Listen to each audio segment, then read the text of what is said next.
សារព័ត៌មានថៃបណ្ដាញសង្គមថៃអ្នកនយោបាយជ្រុលនិយមថៃ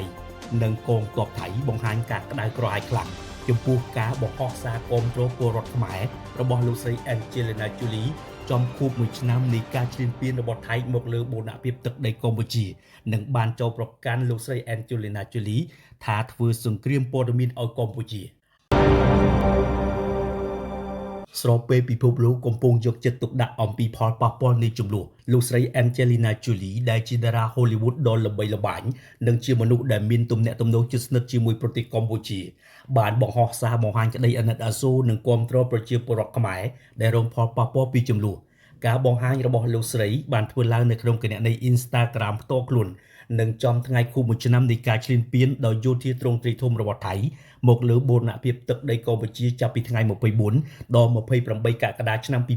2025នៅក្នុងសារលោកស្រីបានសរសេរថាខ្ញុំស្រឡាញ់ប្រទេសមួយនេះនិងប្រជាជនដែលមានភាពរឹងមាំព្រមទាំងពោពេញដោយភាពកក់ក្ដៅនិងរួសរីរាក់ទាក់បេះដូងរបស់ខ្ញុំនៅជាមួយអ្នករាល់គ្នាដែលនៅតែទន្ទឹងរង់ចាំថ្ងៃដែលអាចវិលត្រឡប់ទៅផ្ទះរបស់ខ្លួនវិញប៉ុន្តែការបង្ហោះនេះហាក់បានធ្វើឲ្យពលរដ្ឋថៃជ្រុលនិយមអ្នកនយោបាយថៃជ្រុលនិយមកងទ័ពថៃដែលកំពុងឈ្លានពានទឹកដីខ្មែរប្រព័ន្ធផ្សព្វផ្សាយនិងបណ្ដាញសង្គមថៃហាក់ក្តៅក្រហាយនិងផ្ទុះការវែកញែកដោយបាយពុះ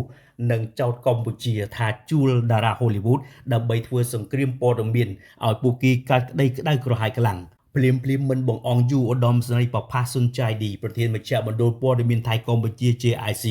បានលើកឡើងថាគោលការណ៍មនុស្សធម៌មិនគួរផ្អែកលើព័ត៌មានតែមួយភាគីនិងបានរិះគន់សាររបស់លោកស្រី Angelina Jolie អាចធ្វើឲ្យសហគមន៍អន្តរជាតិយល់ច្រឡំចំពោះប្រទេសថៃហើយជាមួយគ្នានេះមន្ត្រីដដែលនេះក៏បានចោទប្រកាន់ថាកម្ពុជាកំពុងប្រើប្រាស់តារាភាពយន្ត Hollywood ដ៏ល្បីល្បាញរបស់ពិភពលោកដើម្បីធ្វើសង្គ្រាមព័ត៌មានជាមួយនឹងថៃផងដែរទោះជាយ៉ាងណាសំណួរដែលមកជនជាច្រើនលើកឡើងគឺការបង្ហាញក្តីអាណិតអាសូរចំពោះជនរងគ្រោះត្រូវបានចាត់ទុកថាជាសង្គ្រាមព័ត៌មាននោះតើការនិយាយអំពីមនុស្សធម៌នៅសល់អត្ថន័យដែរឬទេ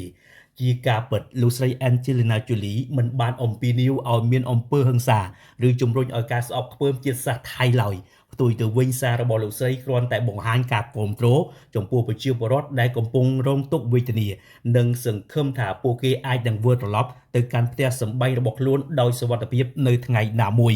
ការរិះគន់សារបែបនេះក៏បានបង្កឲ្យមានការជជែកវែកញែកនៅលើបណ្ដាញសង្គមថៃយ៉ាងក្តៅគគុកដោយបាយពុះផងដែរអ្នកខ្លះយល់ថាជំនួសឲ្យការផ្ដោតលើការរិះគន់អ្នកដែលបង្ហាញការអាណិតអាសូរភាគីពាក់ព័ន្ធគួរតែផ្ដោតលើការកាត់បន្ថយចំនួនការពារជនស៊ីវិលនិងស្វែងរកដំណោះស្រាយដោយសន្តិវិធីមែនទែនទៅមនុស្សធម៌មិនគួរមានព្រំដែនឬជ្រើសរើសជាតិសាសន៍នោះឡើយការជិះចាប់របស់ជនស៊ីវិលគឺជាក្តីជិះចាប់ដែលសហគមន៍អន្តរជាតិអាចបង្ហាញការអាណិតអាសូរបានហើយការបង្ហាញក្តីមេត្តានោះមិនគួរត្រូវបានបកស្រាយថាជាការធ្វើសង្គ្រាមព័ត៌មាននោះទេ